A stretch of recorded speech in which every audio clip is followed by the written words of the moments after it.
Hi, it's Laurie from Movida Sewing Design Studios. I am in studio today in my very, very messy office. So we are in full, production for getting ready for the summer camps. And so I'm working.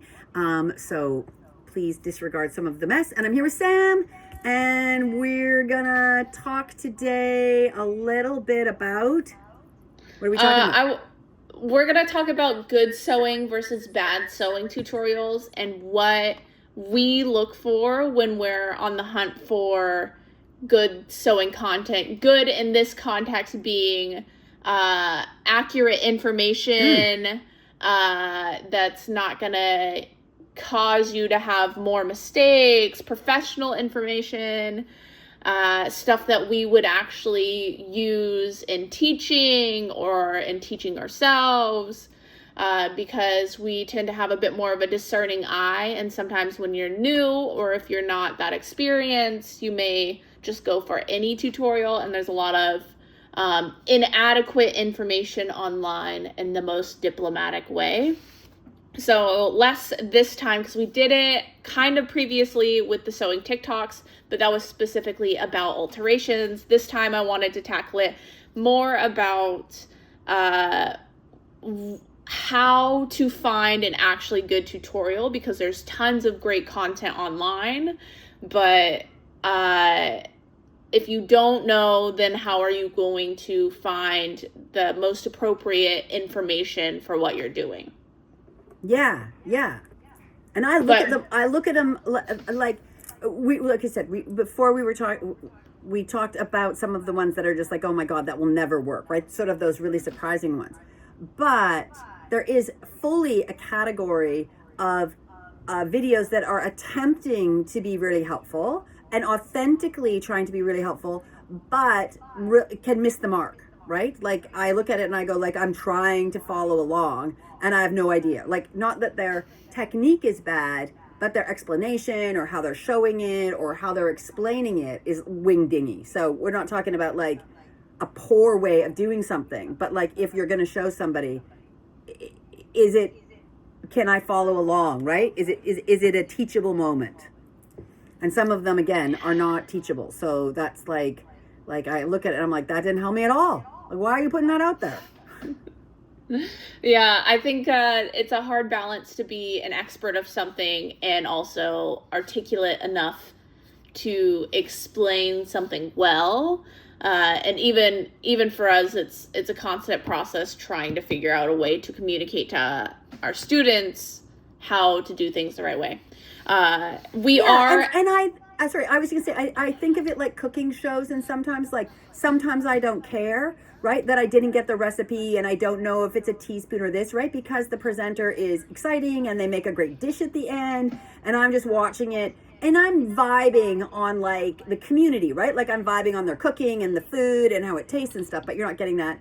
And then, you're then also looking at shows that are the opposite, right? Where they're giving you cooking shows, they're giving you like every teaspoon, everything and whatnot. That's not always what you want either. Sometimes you want to be entertained, but sometimes you also want to learn how to do something. And then sometimes, like I'm thinking about like Alton Brown, where he goes into like the science of the cooking and why it doesn't work and all of that. And I love that too. So there's room for everybody. I love Alton Brown.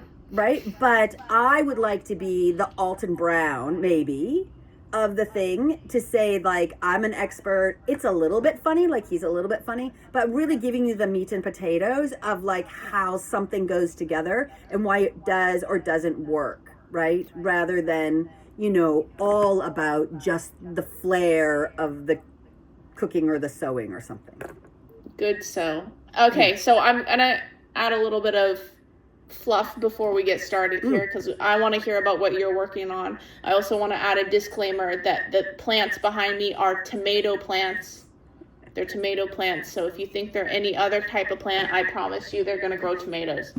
This is a tomato plant. Oh yeah, that's tomato, for sure. I have a funny story about my mom. This is a little inappropriate, so maybe I need to cut it out.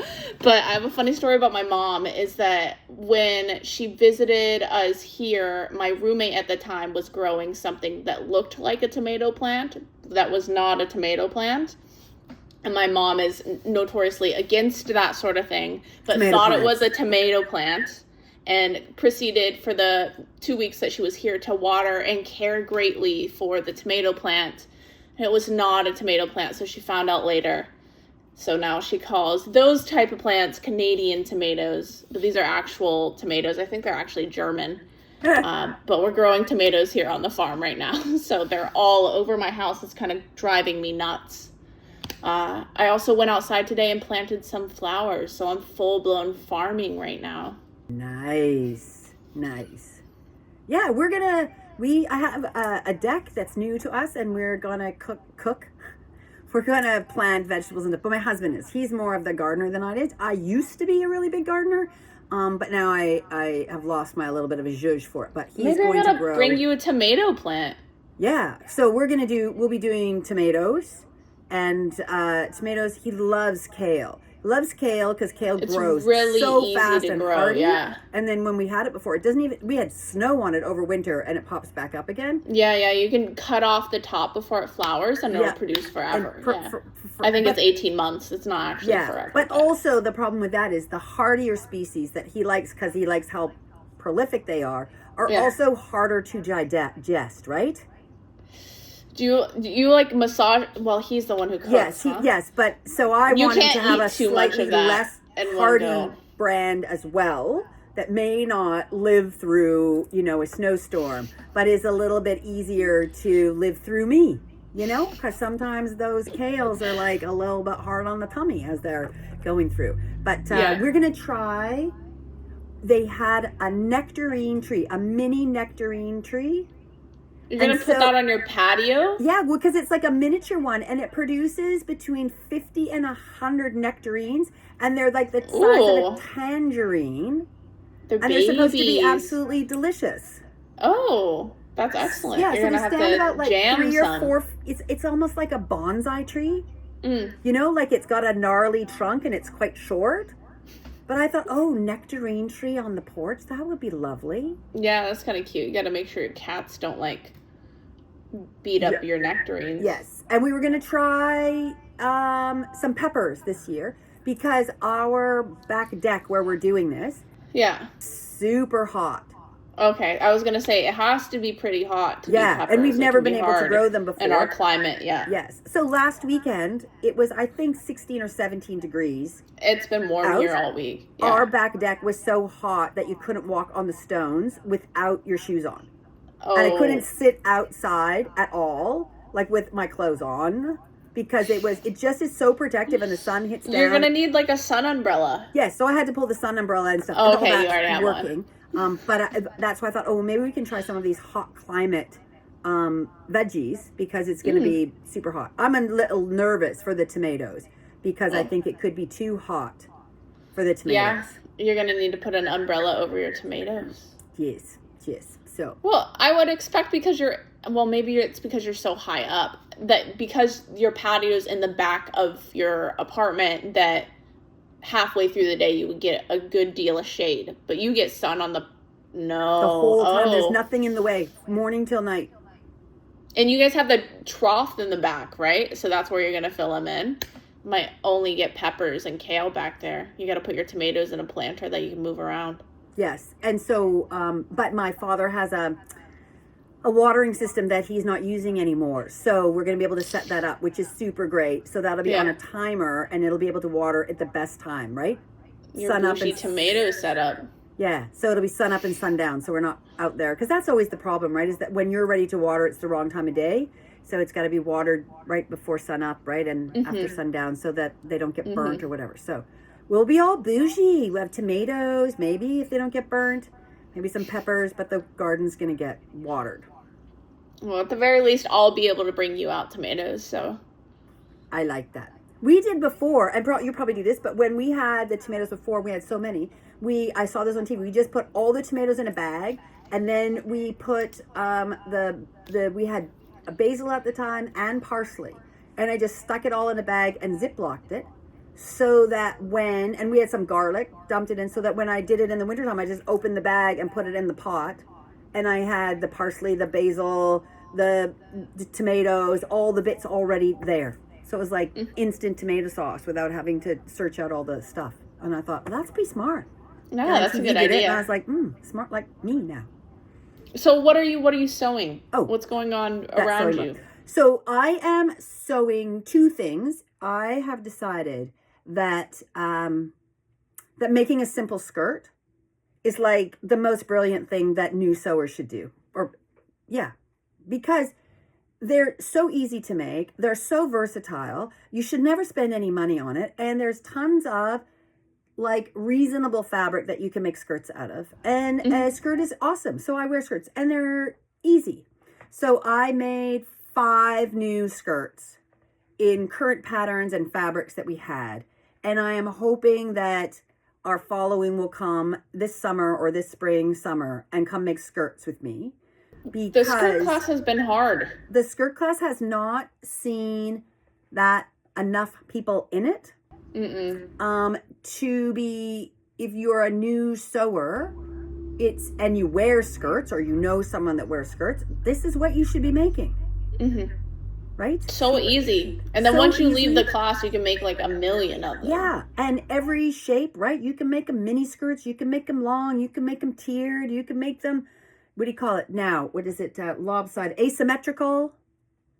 Right? So I made an asymmetrical one out of satin and put the lace across it. So it's very in keeping with what they're selling at like Zara and some of the other places, that sort of slip dress look. I made a long full length cheetah print one. I made one that had embroidery all the way across the bottom, like the fabric with the embroidery around the bottom. And I made another one. I made a denim one with a raw edge on it. So when it goes through the wash, it'll kind of look like denim cutoffs. But it's like so easy, so quick to put together, and super good practice, and such a variety. You can make them full or not full or straight. You can make them out of stretch. And I just think, like, if you're a new sewer, make yourself some skirts. Yeah, I find that people either really like a skirt. I have a friend who owns like 23 or something like that, and I'm probably a little bit behind that, but I love a skirt. I love a dress. And then some people never wear them and probably only own one. So, yes. I don't know. Maybe they just have a hard time visualizing it on them. I actually have my projects. I've been working on 1 million things, for the record. I have like 5 different projects going in my house all at once, just to keep me kind of sane. But the ones I wanted to show you, I've got right next to me. So right now, this is a stuffed animal that already exists. He's got giant. So cute. Isn't he so good? But when I was making my grad collection for fashion school, I was doing a lot of stuffed animals into bags. Right. So I was thrifting stuffed animals and turning them into bags. And before I start doing any major projects here, I've been trying to minimize my unfinished projects. Because I have 2 baskets full, and something that goes along with that is I have more stuffed animals that I never turned into bags. So this guy, I've currently got the zipper pinned in the back. I only have a giant zipper, so I'm going to size it down. And what is that on the back of him? But it's a zipper. It's a zipper, and I've hollowed out his legs completely. So I don't know if he'll be a pencil case or what. But he's mostly for aesthetics. You cannot fit a phone in here. I guess you could. You can't fit a phone in there. What are you going to do with that? Yeah, I was like, maybe, he could be like a weird pencil case. You could put the pencils inside him. Good for an artist. Or he could be like a really extravagant coin purse. And then you could put your like loonies on one side and your toonies on the other. Because I didn't want the bag just to be his little round body. It's not very big. Because then you could put nothing in there. So at least if you go down the legs, then you can put a pin in there. So I have a llama too that I'm turning into a duffel bag. You could put your vape in there. I don't vape. I know, but I mean, it's like, not your vape, but you could sell it on the marketplace as like a vape purse. That's a good idea. You can put his hands in between his wings. So I was kind of thinking that I would make the straps to kind of like make him arrested. hold his arms back a little bit and use that as my weight. And instead of the vape, rings in there. Yeah, maybe instead of the vape, you could put some of those Canadian tomato plants you could put the Canadian tomato plants in there. But yeah, the other thing is that there's like a maker's market happening near me next month, and that really has me thinking maybe I got to make a bunch of animal bags. Maybe I'm a crafty girl now. Okay. Yesterday I took the class. This is the other thing I have to show you. You're gonna love this, I think. I took a weaving class. Oh gosh, you are a country bumpkin now, aren't you? Holy moly! So I'm weaving a towel. It's gonna look like that. It'll make 2. I'm renting the weaving classes in Victoria. So you got to pay for the yarn, but the class itself was like $75, not that much. And then the yarn that I chose, I dropped the guy. The yarn that I chose was cotton because I wanted to make a towel. And that cost me another $30 around there. And I should be able to make 2 towels. So like $15 a towel. And then to rent this thing, it's $2 a day. Just because I know you're interested in the class side and the business side. The guy who taught it was I think he would get along with us. Just like ADHD, scattered, artsy, has been doing it forever, just as interested. It was a good time. So yeah, that's the other fancy project I got going on right now. I'm gonna learn how to make every single thing. As I'm doing this, I'm like understanding the patterns of fabric more. I was like, I should have done a gingham. I could have chosen 2 colors and done the back and forth or a check or something like that. So we'll see. The setup for it took forever. You have to like wrap some long lines and pull it through and everything. So that part wasn't my favorite part, but now that I'm just doing the back and forth, it's nice to see the fabric slowly come out. I don't think it's something that I could be interested in long term because it's a little bit too, I have to watch it for too long, and all the other side fiber arts projects, it hits a certain point where I don't have to look at it, so then I can like watch TV. I think this is something where I could not watch TV, but maybe I'm wrong. If there's any weavers out there, they can correct me. But no, you guess you have to listen to a book on tape or a podcast or something where you're listening rather than watching. I don't know. I think with my ADHD, if I look at the same thing for too long, it would drive me nuts. Yeah, I did almost exactly the same thing on a homemade kind of a little bit less fancy than that. I think I was in grade 4 or 5, and we were studying First Nations, and I did but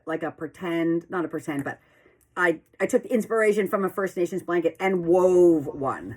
And I remember it quite distinctly because it was red and white, and it had like kind of like a First Nations style print on it. But I remember that I kept getting tighter and tighter and tighter, right? That was the problem, that you have to keep it really even. So I remember it coming in and then going back out, that somehow keeping it straight was difficult, but I remember doing it and thinking, that it was fun, but no.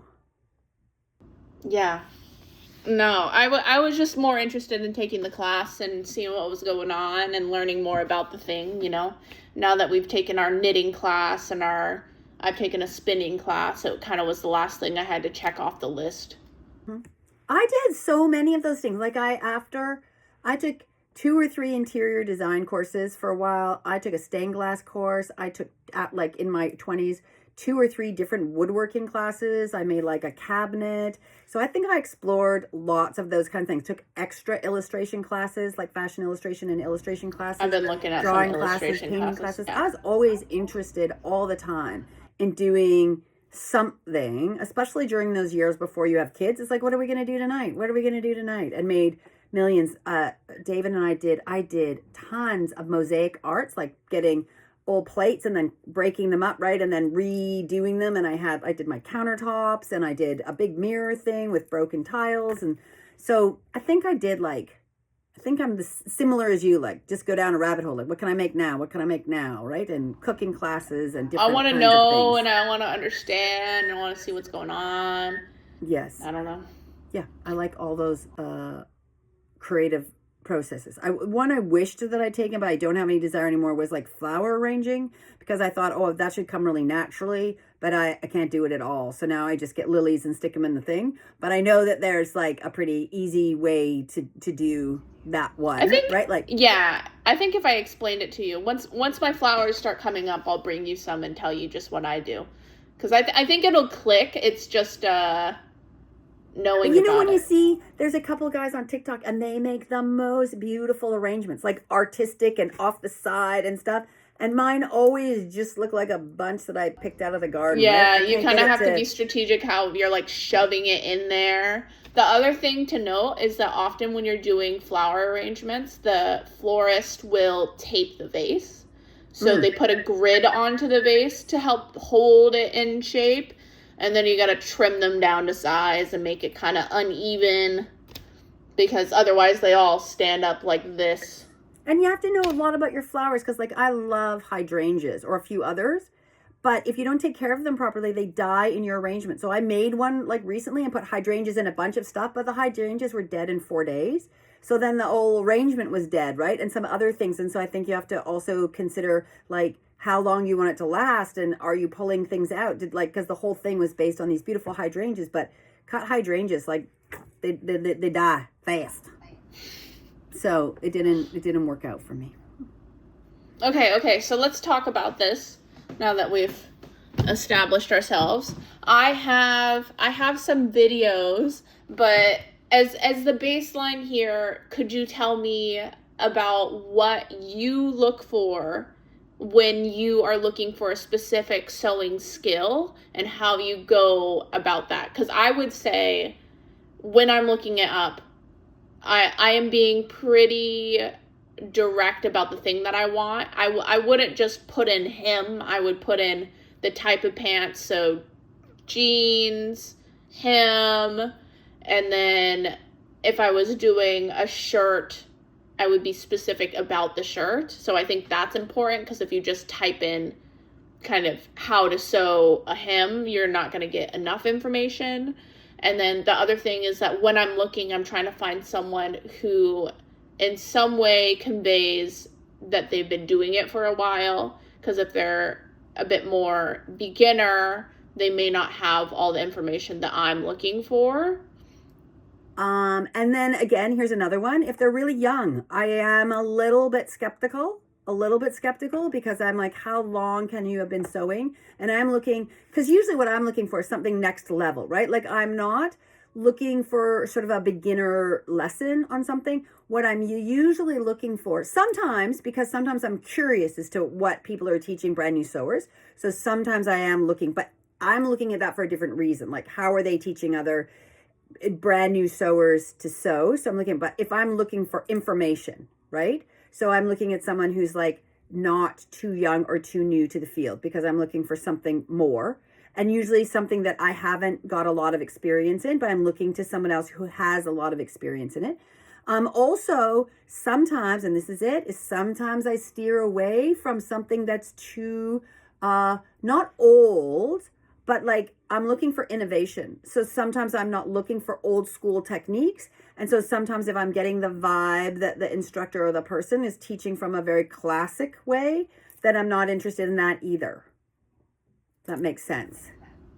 I think in general, I am interested. So I do, like you're saying, watch a wide variety of what is out there. But I think it's important to, as a content creator, distinguish yourself and know what you're actually trying to accomplish with the content. But also, as someone who is trying to navigate all the tutorials online, go at it with a discerning eye and be like, this person's just looking at this thing or just creating this thing to entertain me. And then this person is actually trying to teach me how to do something. And typically when they're teaching you how to do something, it is less entertaining. Yes, exactly. And I always tease about this one, but I can't even remember what I was looking up. And this was quite a while ago. But the woman was, she was pattern drafting. And I think I think I can't even remember what I was looking for specifically, but she was pattern drafting.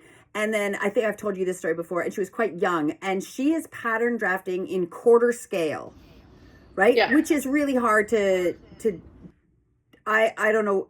I don't know. Sometimes they teach in quarter scale. It's not my deal, right? I visualize in full size, so quarter scale doesn't really work for me, and I think it's more work. But anyway, she's teaching in quarter scale, but also because she's teaching some techniques. But anyways, she is sitting on the floor, drafting, sitting cross-legged on the carpet with a mat in front of her, and she's drafting in quarter scale, and she's got the phone down, and you can see her toes in the picture because they're focusing on what she's doing, but also it's at ground level, and then you can see all of her dirty laundry on the floor in the background because it's on the floor. So there's like dirty socks, and there's her shoes, and there's like stuff under her bed, and I'm just like, really? Like, I can't even watch this content because she didn't even pick up her dirty laundry to do this. And why wouldn't you be on a table? Like, why are you sitting cross-legged on a carpet? So sometimes I look because I'm like, maybe they have some genius that they're conveying to me and that they're sharing their genius. But at the same time, I'm not sure. I can't do feet. Yeah. I gotta scroll past that for sure. Yeah, so I was just like, no, I no can't feet watch in your you. content, But I was please. quite surprised that she thought that she could get away with her toes and her dirty laundry while teaching pattern drafting. I don't know. So I'm in there. One of the things that I was looking up this week is I want to do some shearing in our one of our patterns. And I was hoping that I'd be able to figure out a way to do it in which I can teach the kids to do it because it's really fun. It could be a really fun thing to do. Explain to me what this is. So shearing is when you put elastic thread in the bobbin, regular thread in the top, and then you send the fabric through and it gathers it up. Oh, I think it's shirring. Shirring. Maybe it's the same thing, but I've always understood it to be shirring. So I understand what you mean. Go ahead. It's SHIRING.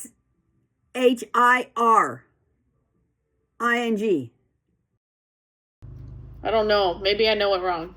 No, it could be shirring, but then maybe that's American because that's a U instead of an I. Yeah, because I am visualizing the word, and it does have an I. Yeah. Anyways, whatever it is, shearing, whatever. And then you run it through, and then it gathers the fabric, and then you do like 10 rows, and it makes it elasticized, and so it can help with fit. So there's lots of it really popular always. Lots in like dresses and things at the back so that you can pull a dress on like a sundress and then it keeps it snug without having to have darts or whatever. And it allows you to breathe and move. So I said, I'm going to do this. So I send it through the sewing machine the first time. And then I was like, and it didn't work at all. So I'm like, I thought I knew how to do this. Like, why not? So then look it up, right? And then I'm like, oh, wind the bobbin this way, wind the bobbin that way. And I'm like, I'm doing that. And then and everyone's like, oh. And so here was the thing. Everybody did it. And then it was fine.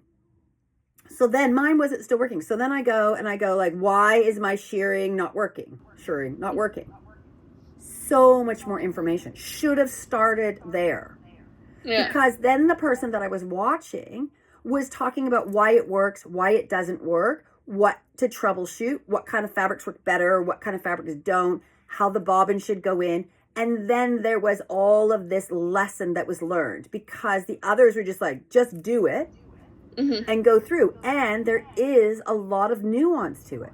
And I think that anybody that's doing it for the first time, just saying, put the bobbin and do this is not going to get the right information, just like I didn't, because it makes a total difference in the weight of your fabric. Right? And it makes a total difference of your bobbin. It makes a difference of how so there's lots of nuance that goes on. And so it's not really teaching if you just go A, B, and C. Because maybe the person that's doing it the first time who's looking at that video might have used that like a fabric that was really easy to use or their machine was perfect or whatever, but they didn't give like any troubleshooting for something that is troublesome. So I thought a good video, if I was going to do it now and do it, I would say like, this is how you do it. But starting, if it doesn't do this and it doesn't do this, change this, like all the troubleshooting, because it's not straightforward. And what's the point of not pointing out the real challenges of what you're doing? Because it's not, then you're not really teaching me anything. Yeah, So I walked away. I think the key there is when people are like, just do this, and it's like very simple, straightforward things that they're showing you. They're missing the mark in that sewing is not that simple, and learning how to sew takes a lot more nuance because everyone's going to make mistakes. So finding a tutorial that's like explaining to you why something needs to happen, instead of being like just showing you and then calling it a day. You need the more in-depth explanation if you're going to actually learn how the things come together, because learning how the things come together and why they work will set you up to have a better understanding altogether. And I said this too about like the Britain's Great, it's the cooking one, Britain's Great Cooking Show or whatever. Yeah, is that you can watch a tutorial on how to make a souffle, right? And they go da-da-da-da, and then you make it and it doesn't work, and then you're just what? But if you watch the cooking show, they do a practice thing, and then 12, they go make this, and 12 people make it, and they put it up, and then some look good and some look don't, and some of this, and they come back and go, this one's overcooked, this one's undercooked, this one had too much baking sugar. So you can see it's a simple recipe, but if you make this mistake, or you do these different things, this is the gamut of the way that it's going to turn out. And that's very similar to sewing. Is like, you give me a tutorial, what if mine doesn't turn out that way? Or if there's an inherent part of it that is quintessential to making it happen or not happen, that should be mentioned, right? So that's like in the cooking show, you would say like quintessentially with your souffle, you have to make sure this and this happen, otherwise it's not going to work, right? Like it has to be something, and otherwise. And so that's what this thing with the shearing is that none of the tutorials mentioned anything about any challenge or different fabrics or different anything.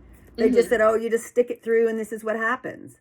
And so I don't think that every sewing video has to have worst case scenario, but if there is something that is particularly tricky about it, but is essential for it, then I think it should be mentioned. I think sometimes content creators specifically are scared of sharing the fact that they are incorrect.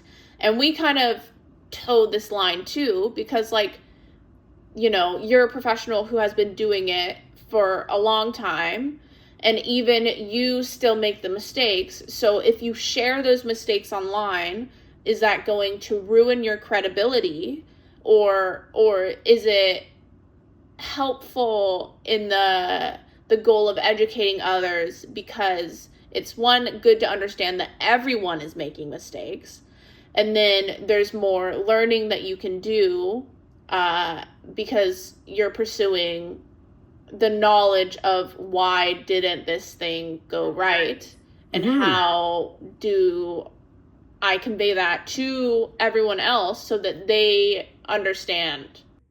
So this is one of the big ones that I am always looking at and have looked at a million of, is how to put a fly front zipper in. Yeah. So, and this is, you're right up the alley of what you're talking about. So I've been sewing forever, and anyone who's been sewing forever, the occasions that we're putting a fly front zipper in are few and far between. Right? Like, unless I'm a factory sewer and I'm sewing a fly in a pair in something, even if I'm making all of my own clothes, maybe I'm doing it 2 or 3 times a year, right? That I would actually put a fly front in the creation of my wardrobe. That's not enough to remember how to do the intricacies of it, at least not for me. So every time I'm putting a fly front in, I am looking at my instructions, or I am refreshing my mind, or I'm like, just need the like, oh yeah, this way or that way. Like, I've got it down. I can draft them and make them, which is pretty good when I got the whole thing. But I just got to be like left side to right side and zip up and zip down and where the thing has to go in. So I'm always looking for videos on how to put a good fly front in. And there are a million techniques to do it, a million. And the way that they do it in the factory, which is lots of times they show up and someone's showing in the factory, is not doable by us, because even though they make it look easy, the skill of doing it is really much harder than you would think, because they often put the zipper in first, right? And then they attach the crotch afterwards and they tuck it in, they do this thing. I can't do it to this day. Like, I can't make it go. Yeah. But my not all of their is, seam allowances line up either. They cut some of the seam allowances shorter. Yes. So when you're trying to teach that to other people, they can have a hard time being like, wait, I'm lining this up 1/4 of an inch to the zipper, not to the edge of the fly flap. Nightmare. Yes. And I would say this, like, when COVID was on, we started to make some masks, right? And I said this, like, the first one took me an hour. The second one took me like 2 hours. They weren't great. By the end of 6 months, we were making 6 in an hour, and they were perfect. Mm-hmm. Because there were some intricacies of putting those things together, right? Where you had to get really close to the seam, or you had to snip it in just the right spot. You can't get it on the first go, right? You need 5, 6, 7, 8, 9, 10 goes to get it, practice it, and then get it. And you're never going to have that when you put a zipper in. So I'm always looking for what's the easiest way, if I'm going to come at this 4 times a year, to get this in with the most accuracy that I can, that will work in the best way. And so I'm looking through them and I'm going like, nope, that's by a factory, or that's by a professional sewer, or that's this. And so I'm like, nope, nope, nope, nope, nope. And then sometimes I'm looking at the fabric. Like, if the fabric is like really old person fabric or something or whatever, then I'm like, that's like, it's going to be too classic of a method. And sometimes the really classic methods are too hard as well. Mm-hmm. They're very technical. Or like if it's a tailor, then sometimes they're beyond what I want, because they're doing seam tape and they're doing different things to make it look beautiful, right? Mm-hmm. But like, I'm not going to be using seam tape and all these different kinds of things in my thing, or in my zipper. I just want to get a really decent zipper in. And it's like finding the right recipe. Like I have these ingredients to work with. This person uses these methods that I'm used to. Mm-hmm. So you got to like flip through all the recipes until you find the one that uses the less hardy kale. Mm-hmm. Yeah, and then the same thing, something that's slow, that's articulate. Sometimes it's really nice when they say, if you don't catch the zipper here at the bottom, it's not going to sit nice. Or when they're flipping it back and forth, because what we often do when we're putting a zipper in is we sew the zipper placket to the front of the pant. Mm-hmm. Right? So you have to be really clear, like move the placket out of the way, because you don't want to sew it down. But it seems natural. Like when you do it, then you come and you're like, I sewed the zipper to the placket to the pant. And I've been sewing for a long time. Mm-hmm. So sometimes that's like, and they're like, and make sure you flip it this way. Don't sew it to the thing. And you're like, oh yeah, don't sew that thing to that thing, right? So there are very few that are really good in that way. Yeah, even when I was for this trying to find like good sewing tutorials, I would still, before I show these, give a caveat that this is a good sewing tutorial for specific reasons, and for other reasons you might find it poor. So good attributes to it, but no tutorial is perfect. And most of the time they're not entertaining, so no, and sometimes they're kind of funny, because like the other one that I have looked up a lot is like how to do a welt pocket. Yeah, because welt pockets are really difficult, or I perceive them as difficult to do. Mm-hmm. And yet sometimes they make them look so easy. Yeah. And I was like, I know it's not easy. You're making that look too easy. There's something like wrong with it. And here's the funny thing that I think is really funny about what I found about welt pockets is a welt pocket is not hard to do per se. The problem with a welt pocket is you got to do 2. Right? It's like doing your eyeliner. It's like doing your eyeliner. Like I can put a welt pocket in a pair of pants and I can go, that's perfect. Making the second one identical to the first, laid out the same place, exactly the same angle, like perfectly lined up, same everything, that's the problem. This one is perfect in its own right, and that one is perfect in its own right. Cat eye is good, that one's good, but they do not match. Maybe you gotta alternate steps, like do both steps at the same time in hopes that it'll turn out the same. Yes. But I think the thing with a welt pocket specifically is that's one of those things where you have to cut into your self fabric, and then you have a hole in there. So you gotta make sure that that cut is the one that is perfectly measured if you want to have a symmetrical bum. Yes. Or the front of a jacket, right? You're cutting right into your garment when it's 3/4 finished and you've spent $100 on fabric and you're trying to do this perfect welt pocket on the front. And what do you do? You go, oh, I think we're going to put some pocket flaps on top of that welt pocket because that didn't work out good. Because that doesn't look nice. Yeah, so one is fine. And that's always been kind of a funny because I did a whole bunch with, initially, we would do a practice one, right? And you do a practice one sometimes at school. So you're just taking mock-up fabric and you're doing it. And I have a step-by-step and people go like, okay, yeah, I mocked it up. I did it. It's fine. Look at how good it is. It's good. And I'm like, yeah, it's still not going to turn out good because getting 2 of them perfectly. And it's one of those things too. It's almost like when you're drawing your face, or the same thing, is that even if it's subtly not right, it's noticeable. Like imbalance in our eyes, we see it so quickly, right? Like if something's off. So it makes it very... You see it so quickly. I close my eyes.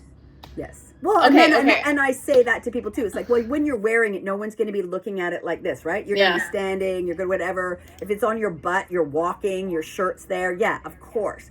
But if you're just looking at it, it is one of the harder things to do. So that is when I'm looking up welt pockets. I'm trying to find I'm going to have you hold your thoughts just because I want to break this up a little bit. I just wanted to show you a tutorial that I found kind of incorrect. And we'll talk about that, and then I'll show you one that I liked, and we'll talk about that. Okay. So I'm going to share my screen with you. Hopefully you can hear the sound. So hold on, let me zoom out of this real quick. Can I zoom out of it? Yeah, I can do. Okay. The first thing that I would say is a red flag is the fact that it says quick and easy at the top.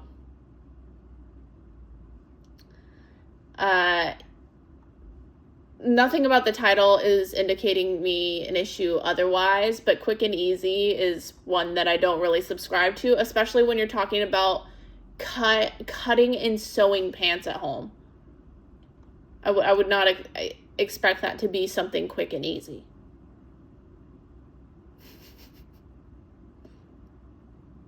Shall I start the video for you? You have to, I know... Not make a face. No, I'm just, yes, you can start the video. I'm just saying it's like I chose a cotton linen blend to make these pants. A pair of home pants needs a soft and sweat absorbent fabric. It's kind of an odd statement.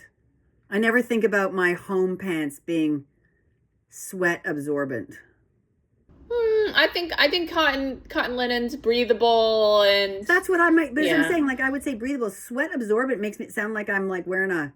Like, I'm sweating and my pants are all wet and something. I don't know. At home. Yeah. Not very flattering. Yeah. I have breathable closed captions on. Or something, or natural fibers or something. I don't know. But, like, sweat absorbent? And we don't have to watch this whole thing because it's 10 minutes long. So I'll probably pause and skip around. Okay. But when you have something to say, you have to tell me to pause first before... saying your thing. Otherwise it's going to be too much for the audience to handle, and we're going to do our best to auditorily describe what this person is trying to do, just because maybe not everyone is okay. But why don't you watching. Why don't you stop it and ask me to comment, because you've seen it before. Okay. You tell me, because I'll just blab through the whole thing. You can't. Yeah, so you tell me, you stop and say, what do you think, or something. Okay. We'll watch the first minute or so, and then I'll skip around a little bit. Okay. There's nothing necessarily... Oh, I'm talking through the whole thing. Maybe I should speed it up, actually. Yeah, let me see if I can speed it up. This is my favorite part. You're going to love this. I'll pause it.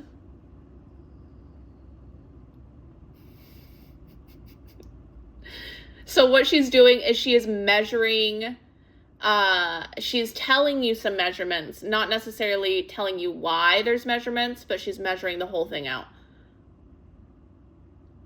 There's no audio in this video whatsoever. And then she's going to go ahead and line up her selvages. And then she's marking the right side, or the wrong side, actually, of the fabric, I guess, to indicate to you that it should go right sides together, which is fine. And then she's folding it over one more time. So she had the selvages folded, and now she's folding the selvages to the fold to put it into quarters. The best part is about to happen. Laurie's going to love this. And then she's going to lay a pair of pants that already exist on top of her fabric. Okay, I'll pause. Go ahead.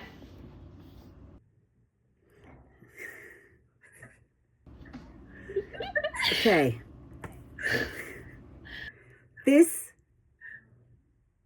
How am I going to word this? This can work on a really poor level. And the reason why it can work on a really poor level, is because you're going to get some sort of pant, I guess.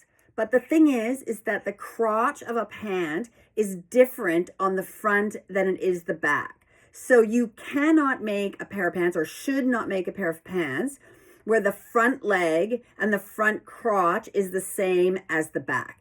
If you make both of them the same as the front, you won't have enough pant to come out from your bum. You're going to get a wedgie. There's not enough ease to come out around your bum, unless maybe you got a really you're a no bummer, right? Maybe you got a really flat bum, but also you need the rise in the back of the pant, which means the back of the pant normally is higher, like at your center back, than it is where your belly button is, so that when you sit down, your pants come down. We all know this, your pants come down some. So if you don't have any extra in the back, it means that the crack of your bum is going to show, or your pants are going to pull down every time you sit down.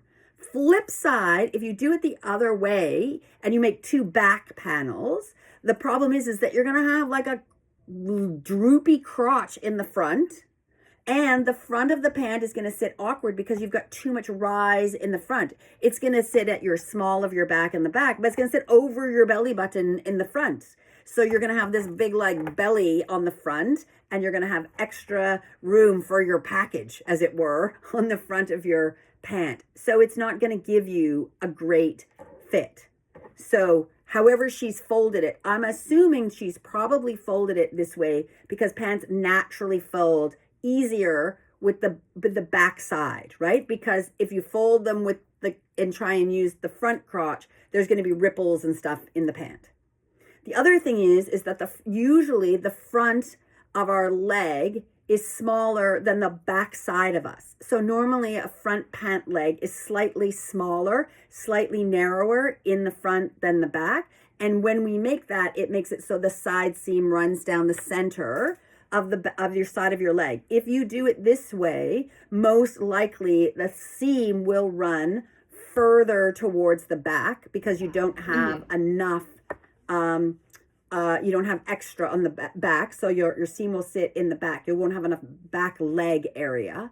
Or I guess if you cut two backs, you're going to end up with something that's perhaps looser, right? Because it's supposed to be smaller on the front. So it will work. You'll get a pair of pants that you can get in, but we were not talking about any kind of fit that's going to work. Can I mention, one more thing about this? Go ahead. Is that she may have a very nice fabric, and when you're folding a plaid like this, she may be lucky enough that all through 4 layers, the plaid has lined up. But most often in most fabrics, that does not happen. Is sometimes there's a warble in it. Sometimes, even though we're trying to cut on grain, that plaid will run a little diagonally, or if we haven't folded it just right. So what that means is that when you cut it, your plaids may not line up, right? If you haven't folded it just perfectly. Now, she may have in her fabric, because it was nice and it was linen, it might have folded up. But if I'm cutting a pair of plaid pants, most often I'm cutting them one at a time, because I want to make sure that all the plaids line up. Because if you don't line it up quite right, and you've got the front of your pants where the two seams come up your tummy and it's slightly off, your plaids aren't going to line up nicely. And there's some key areas where if you're off slightly, it's maybe not that big a deal, but you don't want the front of your pant to be off, and if your fabric shifts at all. And she did say this was a simple and easy pattern, but at the same time, plaid is probably the most difficult fabric to start with. Like, I would start with a plain fabric or an all over pattern, so it gives you a bit of grace. But trying to put a plaid together, it needs a whole lot of accuracy. And even, I'm gonna go one step further, even if you get it right, you have to be conscientious of where your plaids come together in a seam, especially like we're talking the front crotch, because if you end up with the plaids coming together at an odd spot, it can look really weird. Like if you can see on that where the dark plaid is, if you end up having two dark plaids, like the squares, bumping up against each other, like right at your crotch, it can be quite distracting, because it'll give you a double, like you're framing your hoo-ha, or it'll give you like a double block of like really purpley where the rest of it is even. So the rest of the design is even, but as the patterns come together, if you end up with two dark blocks right beside each other in a particular spot, it can be really distracting. And the same even coming up, if those plaids are even and you end up coming up the front with them side by side, you could end up what looks like a purple stripe right down the front. When we get in some kids who are in home ec classes, and most often they're coming in to buy fabric for PJ pants or PJ shorts, and the teachers almost always give them this instruction not to buy plaids for the reasons that you're stating. So it isn't really a beginner fabric, and she's not really talking about lining it up at all. The other issue I have here is that she's folded her fabric once and then folded it again, and is creating her own pattern, and there's a lot of issues in there. If you fold your fabric once, you're only pinning 2 layers together. When you're going through 4 layers, there's a lot more room for shifting. So your outside fabric, because it's folded around another fabric, may end up slightly bigger than the other fabric. Now, we're keeping in mind that these are a very simple pair of pants that she's only going to wear at the house. So I guess so if one leg's bigger than the other, but I wouldn't continue to utilize this method for pants that you're going to wear outdoors unless you really don't care. The other thing here is she's got a tapered pair of pants, and I'm assuming that her fabric that she's using from this pattern is also a woven, and I don't really think that she's articulating these things. Like, if you're a beginner and you're watching this tutorial to learn how to make a quick and easy pair of pants, are you gonna know that the fabric she's chosen has no stretch? Are you gonna know that the pants that she's chosen to use as a pattern have no stretch? What if you make a stretchy pair of pants, or use a stretchy pair of pants out of a woven fabric? She's not explaining to you here that that's not possible because stretchy pants stretch around your body. Like, you can't take a pair of leggings and make it out of a woven material because you're never going to be able to shove your legs in there. You need that stretch. So there's a lot of things missing here for context that's going to be able to help someone who doesn't know any better. And I chose this one specifically to rage bait you because I know you love it when people just take a piece of fabric and start cutting things out of it without like explaining the pattern or having any sort of seam allowance or anything like that. I think she does go on to chalk it out and add seam allowance, which is, better than most. But most of the time, the thing that is pretty upsetting with online sewing tutorials is when people just like have a piece of fabric and they start like telling you a bunch of shapes and then cutting it out without any sort of pattern. There's tons of free patterns online. I don't know why we're still doing this.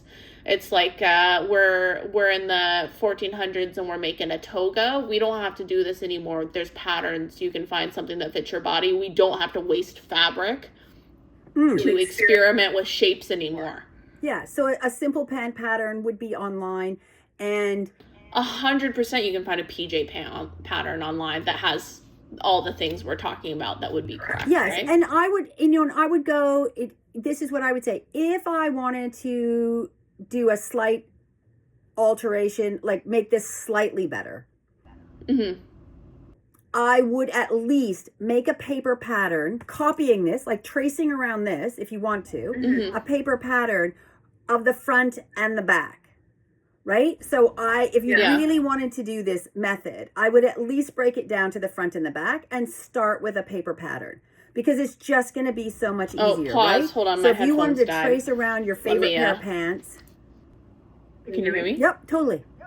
Okay, great. Yeah. You were saying I was saying that make a paper pattern. If you didn't want to download something, you have this pair of pants that you like the fit of. Because sometimes we do find something, right? That this particular pair of pajama pants fits me perfectly because I'm petite or because this or that. So maybe you really want that. And you're looking at online pajama pant patterns. You're like, I don't know how this pattern is going to relate to my favorite pair of pajama pants or simple pants. So at least then make yourself a paper pattern, right? At least give yourself that bit of grace. Trace out or measure or best as you can. The front piece, trace out the best you can. The back piece, add your seam allowance, and then create the top of your pant with what it's going to look like without the elastic. Because my question on when doing this, which I don't understand, is that how do we know if you're doing this, if the pant is going to go up over your butt? Right? Because it already has the elastic in. She's not giving us any measurement for the waist, and the waist has to be equal to your hip. And this happens all the time, right? Is that people will make the waist fit their waist or the hip fitting their hip, forgetting that the waist has got to stretch big enough to get over your butt. And so she's not giving us, I mean, maybe she will, but I don't know if the pant already has the elastic in. How are we knowing that the top of the pant is going to be big enough to go over our hip? That maybe she shows. So play me a little more, baby. I can show you a little bit more. She goes through the sewing process, but I want to be careful in this that we're not just critiquing specifically her tailoring methods or her sewing methods, and instead attacking the idea of figuring out how to find a good sewing tutorial versus a bad sewing tutorial, because then I fear that it's reiterating fair enough, what we've done in our tailoring video. So if you're interested in more in-depth details, we can totally do another one next time or another time. The gist of sewing, this video is that it's not giving us, the gist of this video is not giving us enough information to make an informed decision to mimic what she's doing. It's too skimpy. So that would be my overall. Not that her sewing technique is wrong or that I don't like the color of fabric. If I'm looking at this, it's not providing me with enough information to do what she's doing. Yeah. Okay, I'm going to show you one that I have deemed good now. And this one I have to skip around more because she's giving a lot of information in here. So we're not going to watch the whole thing, but I'll show you it. So this content creator I am already familiar with, because she does a lot of short form content and pattern drafts. So already when I'm tackling the problem of how to find a good sewing tutorial, she has some credibility for me because I know that she can pattern draft, and that's a big draw. It means that she has some professional experience. And then I've seen a lot of her sewing, and she pays attention to a lot of the details in her sewing. So sometimes when I'm looking at some lower quality tutorials or tutorials that aren't as professional, they tend to hide the finished product from you, And that can kind of be an issue. Like, they're covering up their mistakes. They're not giving you a full view of what it actually looks like when it's done, and that I would deem a red flag. Whereas I know with her work, she not only shows the first full process, but she will show you the finished product. And that's most of her short form content. Now, did she make a red dress with a heart thing in the front or something? Probably. She goes, here, let's go on her page, actually. Like, I don't know her very well, but I thought she made oh, maybe not. Oh, maybe. She's done a ton of things, and a lot of her stuff is very glamorous, very historical, fashion, girly stuff. Yeah, maybe. But lots of technical sewing, right? Yeah, because I thought she made like a dress that will, maybe she did. I might, it was a red dress that had like a cutout. Oh yeah, I've seen her. That one. See? I knew it. Yeah. It's a cutout on the front. She does the ones where she tells you how much it actually costs to make it. Yes. She says, this is that. Right? This is how much the dress costs if you buy it. This is how much it cost me to make it. This is how long it took me to do it. This is like really good detailed work. Yes, I thought she was incredibly talented. Yeah. So definitely in general noteworthy. Love her. Okay, we'll go back to this tutorial. I think this is an older one, 4 years ago. We'll skip her little intro stuff.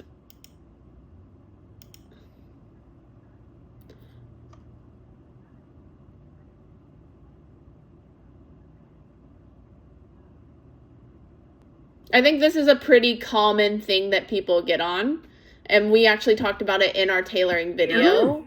That kind of gap when you sit down. We talked about it quite a bit. Yeah, we were talking about this is like the She goes through and shows you how to chalk out or mark how much she's taking out.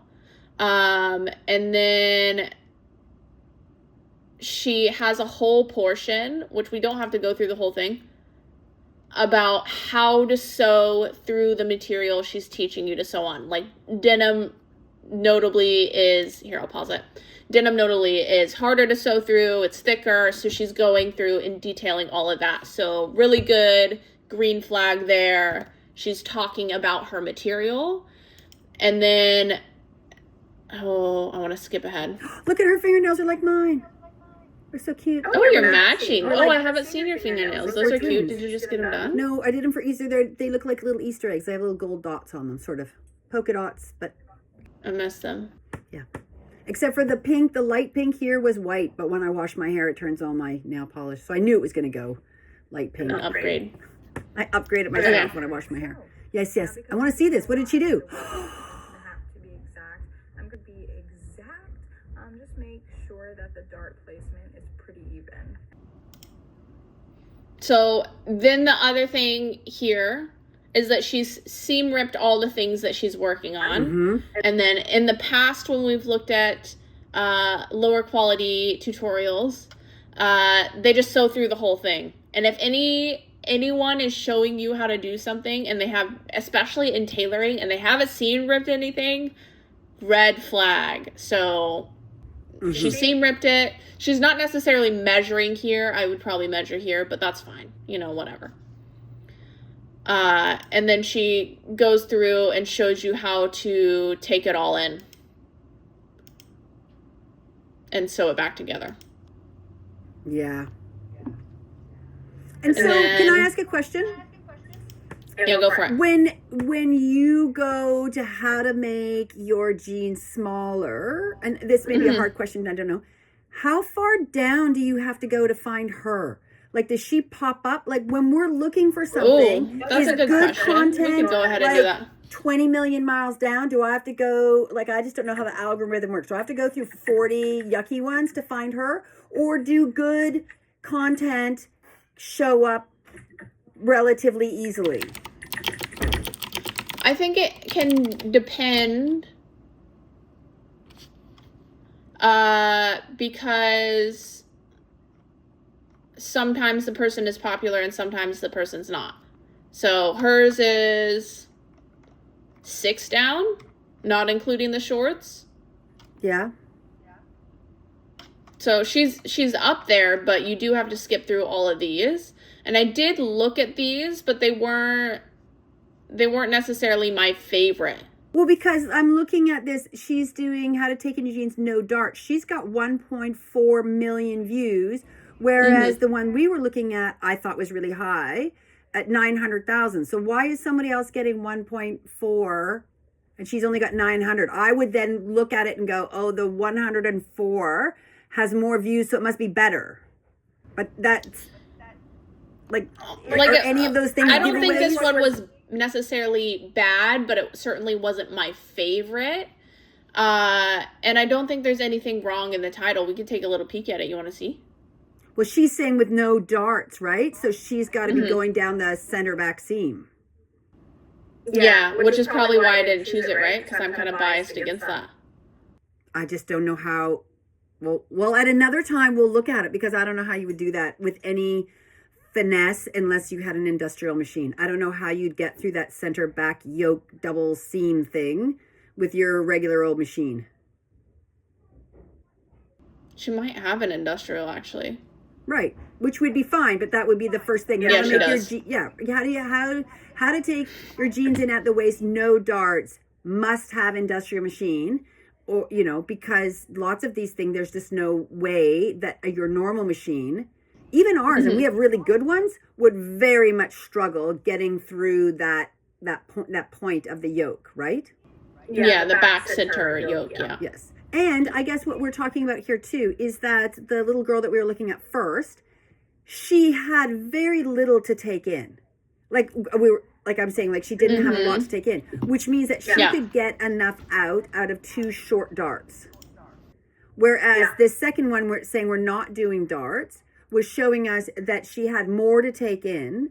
Yeah, and like an inch and a half on the fold is kind of what we're looking at. Yeah, right. If you have more to go, then you have to go down the center back, right? Because you're not going to get the fit, right? So, yeah.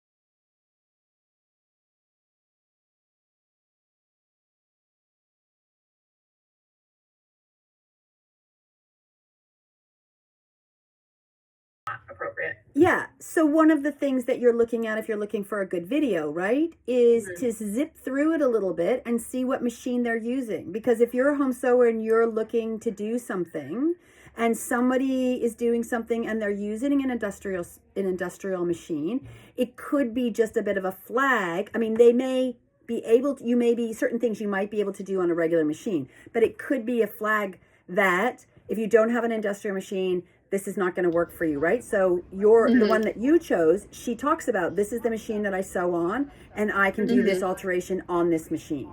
So if you're looking at something and you're trying to find something, and then it's the industrial machine, then you have to be a little bit cautionary. And I think that comes back to like when I was looking for the ones that were putting the zipper in, lots of times I was seeing them and they were doing them on an industrial machine. And sometimes that's a bit of a giveaway to me. Like this is going to be a production, like a sewing level beyond what I can do, right? I am looking for the home sewer solution to a problem.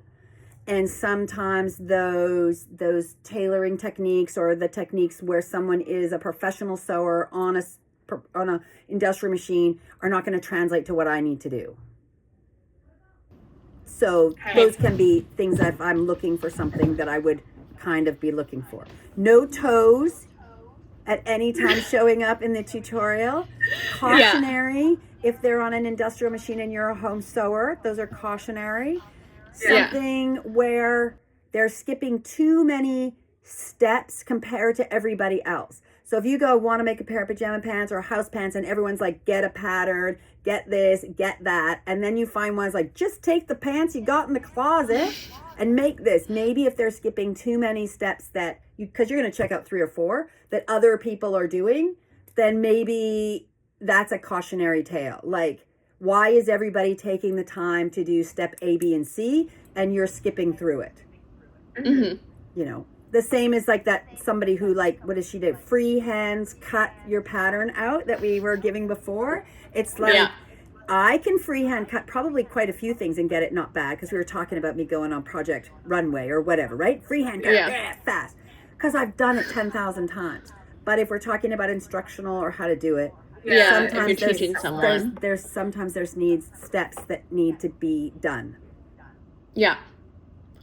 Okay, I am going to go through and watch this whole thing and then pull out the bullet points just because I know we can kind of ADHD ramble about whatever. Yes, please. And then I'm going to then turn that into a blog post if people are actually interested in getting the summary of the keynotes of how to find a good sewing tutorial when you're using online resources to learn. Mm-hmm. So you kind of gave your bullet points. Yeah, totally. No... If I'm looking for a tutorial for someone to teach me, no freehand cutting. I'm definitely avoiding anything that says quick and easy. Just like probably purely because it makes me mad. Because I don't think sewing is quick and easy, and I don't think you should be doing it because you want a quick and easy thing, unless you're like that's like your whole thing and you don't care and you're not trying to pawn it off as being professional. But if we are talking about actually doing something professional. I'm probably actually looking for those keywords in there, tailoring or professional. You may not necessarily because you're looking more for teaching skills, especially for the younger ones. But if I'm looking for a personal tutorial, I want the professional tailor to teach me. Yeah, and as I said, I like within the video to have bullet points or a comment here or there or what can go wrong or why something's important. Right? And so, like I said, my shearing one, it was important. I would have liked it if I was looking up, I would have embraced it if I was looking up those welt pockets and someone said at some point, 1 is fine, 2 is tricky. And I don't think that's as much as it has to be said, that's the same thing when if you're looking for a tutorial on how to put a collar in. I think that you should say putting a collar in, well, all of these things, putting a collar in is not that difficult. Getting it in the same on both sides is difficult, right? Yeah. And the same thing, we were just talking about this the other day, how to put everybody's afraid to put like an invisible zipper in. An invisible zipper is not the problem of putting it in. It's lining up the fabric at the bottom of the zipper so you don't get a pucker. So the zipper's not scary. Putting it in, the technique is not scary. It's just lining up that fabric so that you don't get the little nipple at the bottom. And the reason is because you're usually sewing on the zipper down one way and then on the zipper the opposite way, and you're slightly stretching it. Yeah. Right? And I don't even know if this is like the quick fix, and I know I digress, but I said to someone the other day, when you're doing it, baste to the top of the invisible zipper. Yeah. And then sew it in, and when you get that little bubble, then just ease out your basting and then sew it again. Because then the bottom of the skirt's going to be a bit out, but then you don't have to take and who cares if it's out a little bit, because that little nipple that you get is only like a 1/4 inch. And trying to put it in, fix it, put it in. If you're trying to fudge it and you're doing it quick and you don't care, then do whatever you want. But if you're looking for something professional, take your time. Don't listen to anyone who's telling you not to take your time, and do all the fussy bits because it's going to result in a better product.